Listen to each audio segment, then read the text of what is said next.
Welcome to Rise Above, the podcast where we turn pain into purpose, struggle into strength. I'm Jacqueline. My journey has been nothing but easy.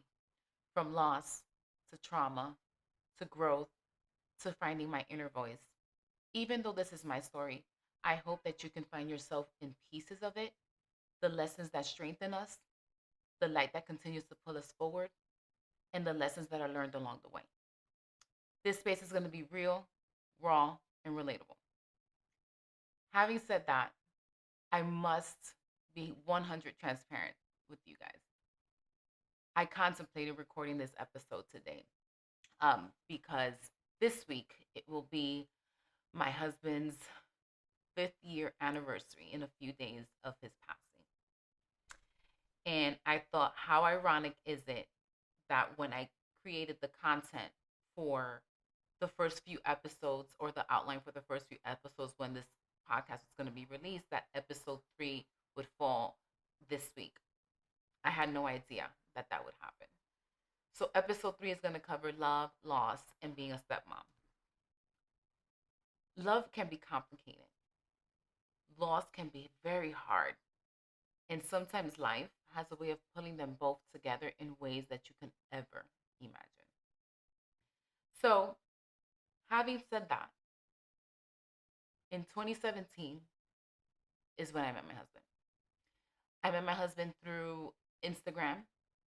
Back then, I was selling Herbalife. I was part of Herbalife, and I had an app that would do automatic following for me because I was trying to sell the products. I was on the products. I loved Herbalife. Can nobody tell me anything about Herbalife? I loved Herbalife. I was all about Herbalife.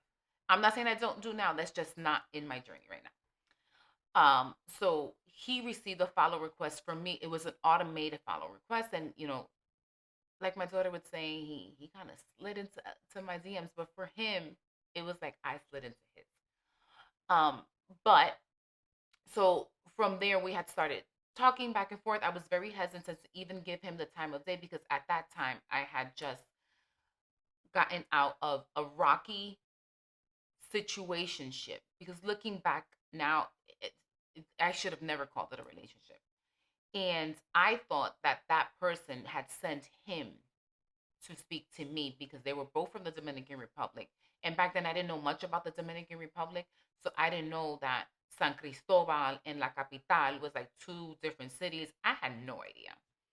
Um, so I was cold with him and I was like, what is going on? Anywho, um, we started talking from there. I actually spoke to him. I felt comfortable enough and started speaking to him about this person. Like at that time, I was so into this other person. Like I wanted this person to come back. Um, it was a difficult time for me. That was the onset of me having lost financial stability, which we'll talk about in another episode. So he would talk to me and tell me, he's if he's the one for you, he'll come back, da da da da. Like until one day we would spend hours on the phone talking about anything and everything that you can possibly imagine, music, everything.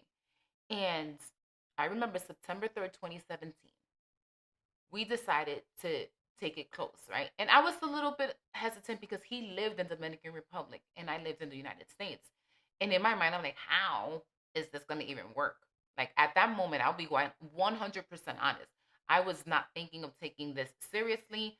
I was not thinking about even going to the Dominican Republic. I was just like, all right, this is going to serve its purpose. I'm going to have this conversation with him. We're going to talk. And that is it. That is it. He's going to keep me entertained. That was my mindset. So as the time passed, it was 2 years. 2 years passed, and we felt comfortable enough. Well, I started to feel comfortable enough. He would not talk to me about the documentations, nothing. We didn't talk. We talked about marriage. We talked about having kids because I feel like that's something that you have to talk about in a relationship. Because then why waste your time? If I wanted and he didn't, there was no need. There was no need, especially when it comes to kids, marriage, and all of that. Those are not negotiables. Unless you're willing to give that up willingly, you shouldn't feel like you have to be with that person. So I think that that is one of the things that we really don't like to do. And I'm older now. So that's a conversation you should have with anybody that you're talking with. Okay, what is it that you're looking for in a partner, even if this doesn't go anywhere? Those are conversations you should have. Because why waste your time speaking to someone if what you guys want to complete two completely different level planes? And we'll dive into conversations like this further down into the podcast, but I digress. Anywho, so 2019 came and we had agreed that we, well, me, I was going to travel and I was going to meet him for the first time. And by this time, we had 2 years of talking on FaceTime all day, every day, multiple times in the day, texting. If we wanted to see movies together, we would he would put the Netflix on the movie that he was going to see over there. I would put it on mine, the same movie, and we would just be sitting there on FaceTime, and um we would be watching the movie together. He had a 6-month-old son when I met him, and I had my daughter at the time. That was in 2019. She's gonna kill me if I don't know, if I can't remember how old she was. She was about 16, 17 years old. Um, yeah, she was about 16, 17 years old. Range. Um, and I had always wanted to have another child. However, I was very hesitant on being um, a mother to a child that had their mother, because I know from my perspective as a single parent, no one was going to come in my daughter's life, especially when I was 100% present, and try to replace me. So I was very mindful of that. Um, he was 6 month old. Within the 2 years, I learned a little bit of the story of his mom. He knew the story of my daughter's dad and her stepfather, which is the one that raised her. Um, so we were very open. Like when I say that this was the first relationship where I opened up 1020% about myself, about my fears, about absolutely everything. It was just something about him that made me comfortable enough to share that with him. Now, I did not share a lot of my conversations with him with a lot of people because I didn't want the judgment. I didn't want it was bad enough it was a long distance relationship, but it was also a relationship outside of the United States where there was immigration involved, right? And I didn't want people making assumptions. And quite honestly, Dominican men that don't have their papers have a bad rap. Dominican men in general have a bad rap. But that's for a whole nother story. Um, so we went there, and on the day I remember, I went 3 weeks before the Dominican Independence Day. I was nervous. I was nervous. I arrived.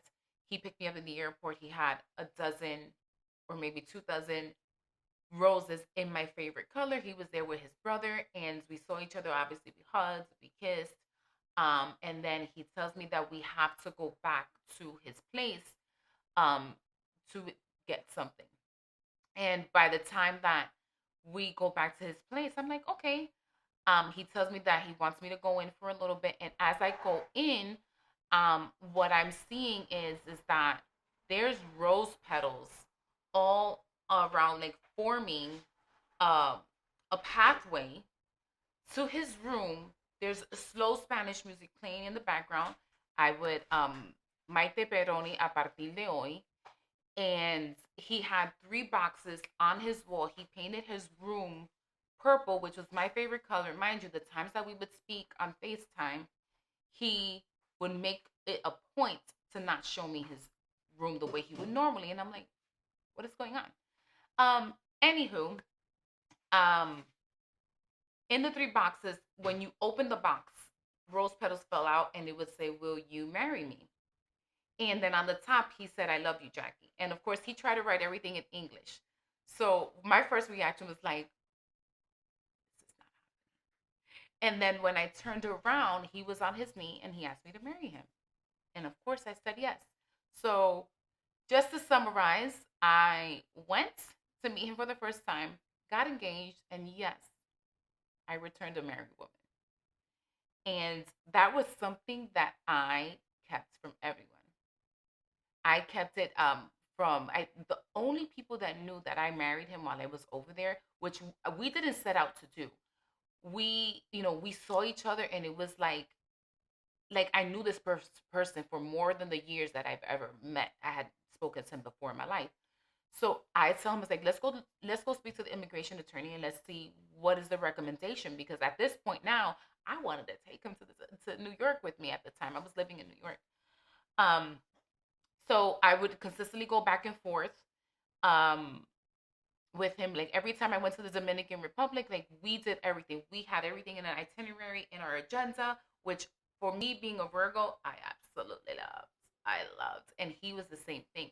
He was a bit more oh, let's do this and let's calculate this, and I was just like, okay. And it felt so good to share roles, or not share roles, just share the responsibilities, even if it was for the 3 weeks that I was over there with someone, and not have to do it all on my own, which was the story for me when I was back in New York.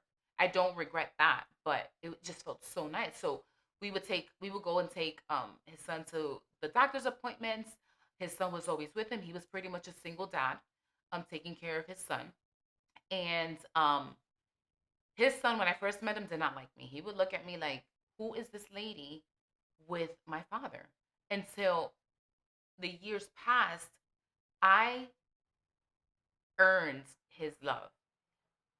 To this day, I'm still a part of him, of his life. Like, to this day, that's my son. Can nobody tell me that that's not my son? And I know for people that are watching that have children, I'll be like, how dare she? Well, there's context behind that we will go deeper into when we get to that point in the podcast. So, like I said, we would do absolutely everything together. Pick up his son from school, do everything, because when I was going, everything was still functioning, accurately. So, becoming a stepmom was something that was difficult for me, because immediately when I got there, like, he would call me mom, and even though he didn't like me, and I was just like, and I had the conversation with my husband. Like, I have never dated anyone that hasn't had children. However, as a single parent, my daughter's biological father was not in her life. However, I always had the mentality that whoever he dated, as long as it was a permanent relationship and you felt that it was going to be permanent and you needed to bring her around my child, you needed to make sure that I met her, because I need to, one, set the boundaries on, yes, you are going to be their step parent if you're married. If you're married. If not, if you're his live-in girlfriend, my daughter owes you the respect. You will not put your hands on my child. If she does anything wrong, you can tell her to stop doing that, but watch your tone. At that point, you're gonna have to contact me or to contact her father. But that's not the case in the relationship that I had with him. He was an absent father. So with my husband, I wouldn't say that my my son's biological mom is absent. She's just not present as much as she should be. Let's put it at that. So it was it just came naturally for me to step into that role, and because my husband supported it, and I was still very like, but I started to see certain things. So to me, I filled a void that he had with his mom not being present, and he filled that small little void that I had of wanting to have another child. Um, so our relationship strengthened. And one thing that I learned about being a stepmom is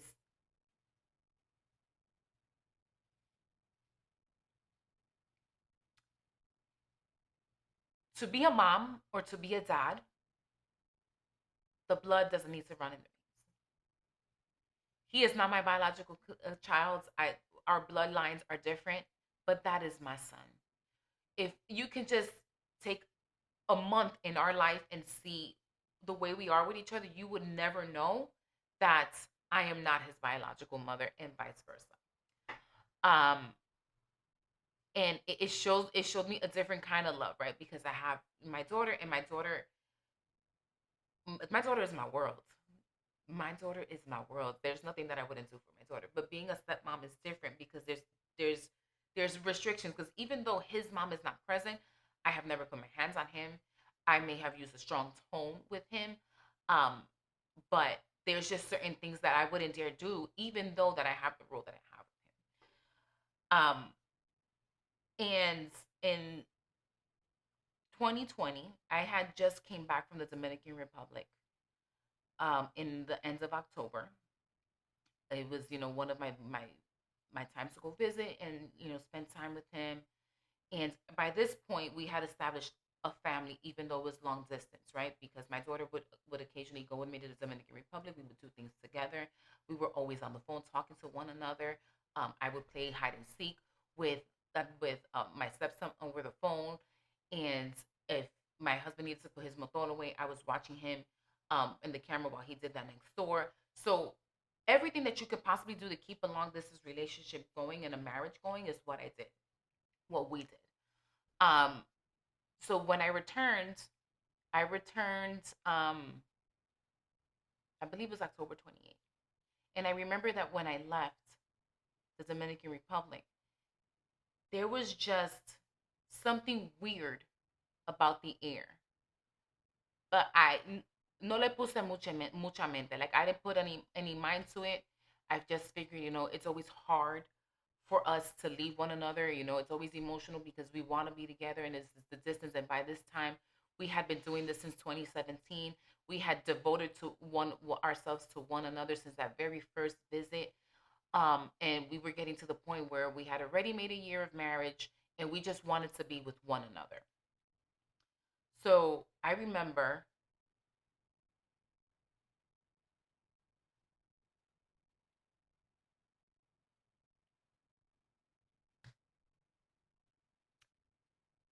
the night before his passing,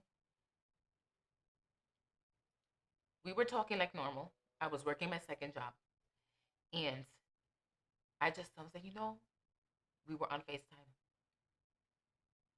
I said, I fall in love with you more and more each day. And he tells me, I want you to always remember that I love you more than I can even explain. And I was like, ew, all googly. Um, and then I was working a part time, so oftentimes I would be up until 2, 3 in the morning. He was gonna go to bed, and then like around 12:15 in the morning my time, which was 1:15 Dominican Republic time, I received a call from him, and I missed it, and then I tried calling him back, he didn't pick up. Um, Several hours later, I receive a call from my brother-in-law and tells me that he was in a car accident, and I was like, oh my god, is he okay? Like immediately, like it triggered the day where I had experienced the murder of my fiance. And there was a lot of similarities that I'll talk about um, later on. And I was like, I gotta go over there. I gotta go over there. I was like, he was like, no, no, wait, don't go just yet. Um, and I was like, in my mind, I was like, please, God, don't let me lose him. I can't go through it again.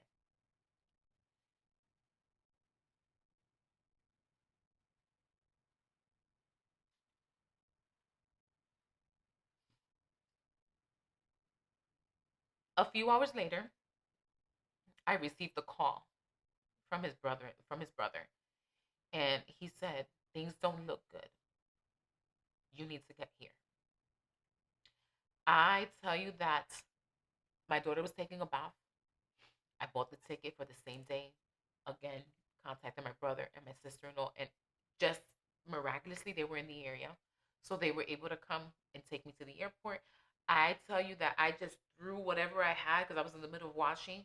I threw whatever I had um, in the suitcase. I didn't know what I just threw stuff there, and we went. And as my brother was driving to take me to the airport over there in New York, his brother texted me and said that he died. And I remember it was like the air was taken out from inside of me. I couldn't breathe. The only thing that I remember is my sister in law telling me, let it out. But I couldn't. I couldn't let it out.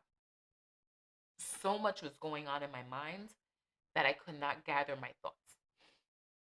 And I called my daughter and I told her what happened, and she wept. Like, you don't ever want to hear your child weep. So she said, I'm going.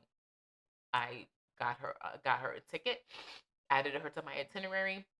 We went back, we got her, and we went to the Dominican Republic. And that day was November 7th, 2020. So he makes November 8th. I'm sorry, November 8th, 2020. So he makes 5 years this week. Um,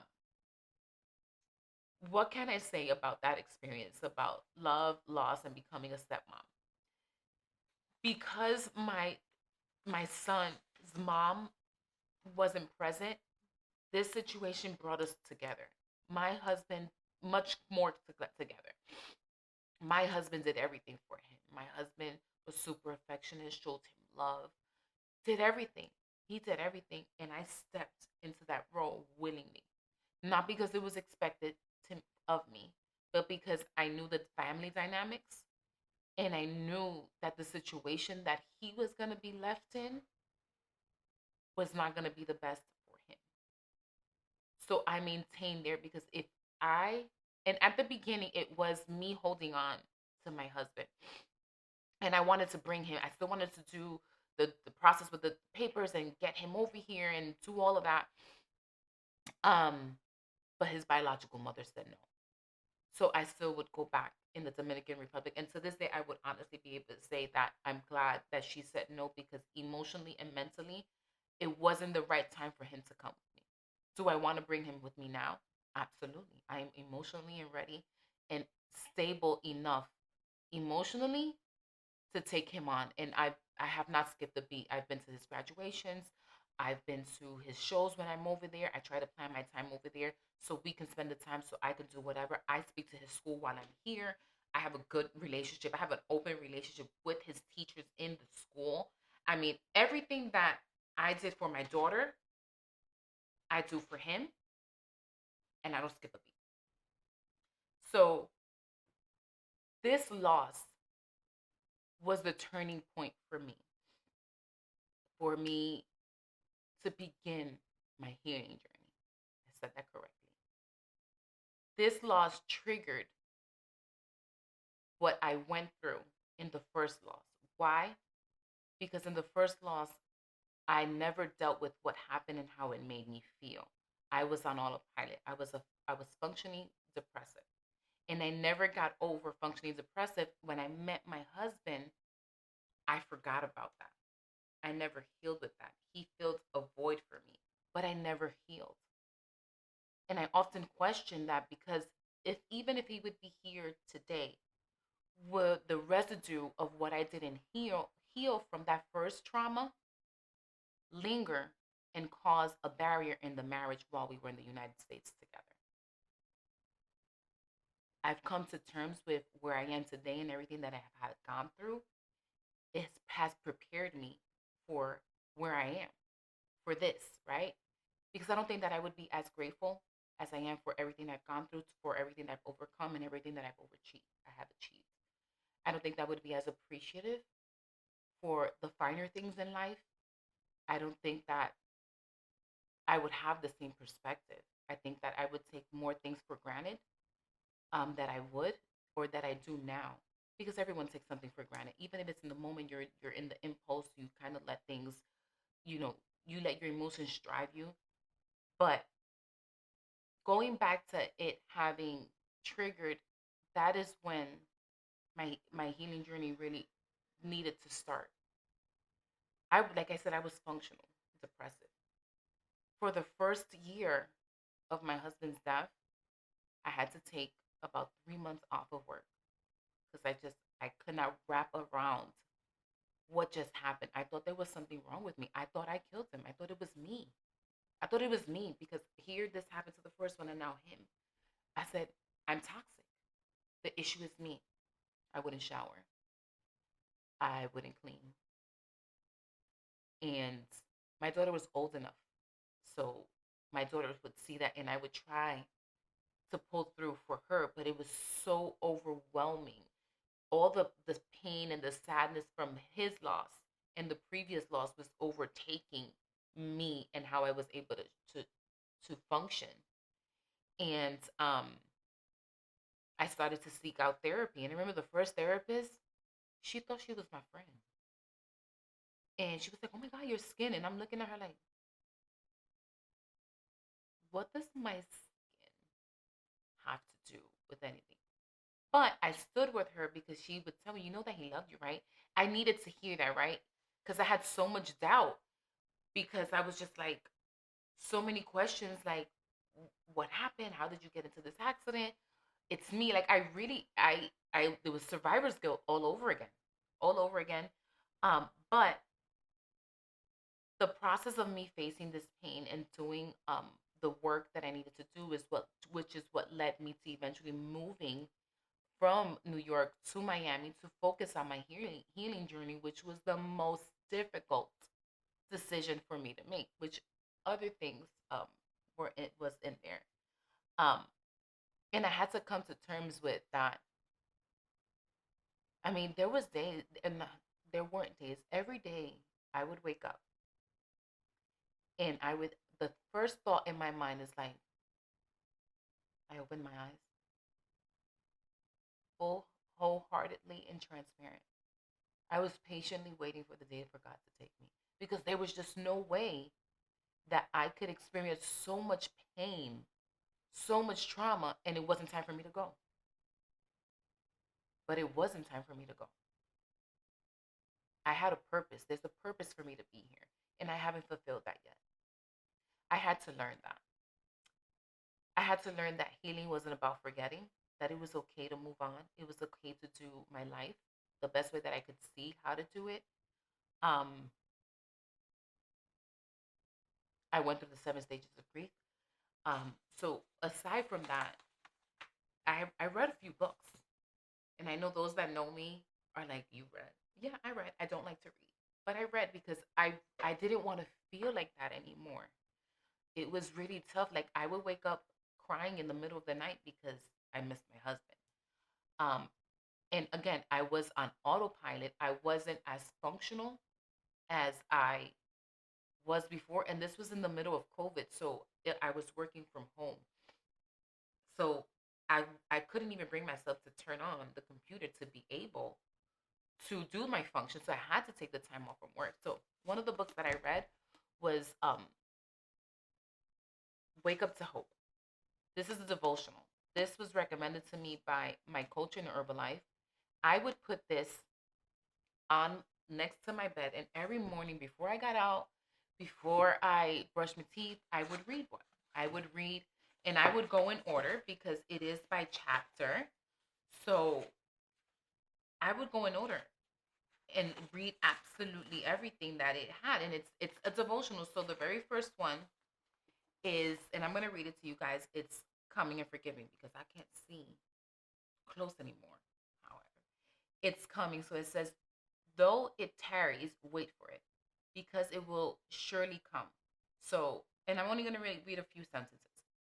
If you will keep God first in everything you do, He promises that He is going to crown your efforts with success because you diligently seek Him, and a reward is coming. Favor is coming. Good breaks good breaks are coming. Promotion is coming. A shift is coming. Healing is coming. Restoration is coming. It may seem as though it's taking a long time. You may feel as though you've been holding on forever, but keep holding on. The promise will be fulfilled through faith and patience. I read every single devotional every single day until I started feeling better. Now, keep in mind, he passed away in November, right before the holidays. Um, I had to read this one, How to Survive um, the holidays without you, right? The first of everything is extremely difficult. So this one really talks about like why is it that you feel that the way that you're feeling in that first year or the holidays. It really breaks it down. It's really, really good. These are going to be available in the description. Then I also read, trying to find meaning. Like, why was this happening? This book is about people that have gone through similar stories or have had close to death experiences. And it really helped me. These are just a few books that I read. And I do want to read to you guys some resources that I was able to find that kind of helps. So for step parenting and faith support, you have the Smart Stepmom, which is a guidance and encouragement for navigating blended families. So for me, it was a little difficult because I was navigating a blended family, him over there and me over here. Um, but becoming a stepmom is, I love it. I love it. And maybe it's because I'm so present in his life and his mom is not present, but I do what I need to do. What lacks in him, I do for him, and he does that right back because he loves me just as much. Um, then grief and trauma. So psychology today, you can find a licensed grief and trauma informed therapist, which is what I did and how I found the therapist that I eventually stood with up until I moved to Miami, and she was like, "You're doing so much better." So she was really great. I did it by specialty. When you look for therapy, make sure that you're seeking therapy by specialty. You don't want to see a therapist that is in cognitive therapy, but you need grief counseling, right? So make sure that you know the difference, do your research, and find the right therapist that you need. Health.com in the stages of grief, like understanding the emotional process of grief. So this is goes a little bit deeper into the 7 stages of grief, and then there is the body keeps the score. So your body feels it, and it tells you when you're not healed, and that teaches you this. The body keeps score teaches you how to release it. So because you will experience pain, like it's amazing how your body, your aches and your pains are depicting, if I'm saying it correctly, the trauma that you've been in and energies that you hold within. And that's why they say that um, going to Bali and having these healing journeys, it really helps you release that, and doing certain stretches and different kind of self-love or healing journeys in Bali really helps you. I mean, we'll talk about it in another episode. And grief recovery method. This is an evidence-based approach to identifying and healing unresolved grief. I didn't know these were available when I was in my healing journey, but I found them. I did some research. So if any of you are going through that, it's going to be linked down here so you guys can utilize it as a resource. And again, we talked about yesterday's in episode 2, the 7 stages of grief, which are not linear, and I can tell you that I did not experience them all in one. To this day, I experienced them. Everyone experiences differently. Um, it's not as they're not as bad, right? As when it was before. But like for instance, like this starting today, my body was already like feeling sluggish, and I'm just like not in the mood. And it's not that I forgot what's coming up, but then I realized that it's my husband's 5th year anniversary. So your body recognizes all those energies. Um, and know that you will also move through these 7 stages differently than what anyone would do. So I wrote down a little reflection that I want to read to you all when I was putting this episode together. Being a stepmom wasn't something that I planned, but I do cherish it. Love doesn't have to be biological, but it does have to be real. And even in loss, love leaves behind something that's lasting. The loss that I experienced made me face what I had buried and what I needed to heal before I can be the best version of myself. The pain from before that I never allowed myself to fully grieve was slowly tearing me down inside. I realized that true healing happens when we stop pretending we're okay and start giving out the voice it deserves. So I would always put a facade to everyone that I was okay until I started realizing for myself that I was not okay and that I needed to focus on my healing. Everything took a turn. And this goes to say, I always say, if your cup is not full, there's just no way that you can pour into someone else. There's no way that you as a woman can fulfill the wife, the girlfriend, the sister, the mother, the cousin, any role that you have. There's just no way that you can fulfill it. You're going to give off a lot of resentment. You're going to project what you're feeling onto others in anger, in argument, in yelling, in discipline. And that's not good for the people around you, and it's not good for yourself. The same love that you pour into others, pour that into yourself. It's okay to say no. Say no when you can't do something, because people tend to take advantage of your kindness, especially when you're going through a healing journey. Put yourself first. You should always put yourself first. But because you have so many hats doesn't mean that you forget about yourself. Remember that before you had all these hats, you came into this world on your own without anything. And then you had all the titles. So be true to yourself. So, having said that, I appreciate you all for watching today's episode number 3, Love, Loss, and Being a Stepmom. So, thank you. Thank you for joining. I appreciate everyone that watches an episode. If you feel that this resonates with you or want to share it with someone that you feel that it would, like, follow, share, subscribe. Put a comment down if you have any feedback. Put a comment down if there's any other material you would like for me to cover. I'm always open and willing to grow in my content, to grow in this podcast, and share pieces of me with you all. And I hope that you can really find pieces of yourself when in it. I can't speak today.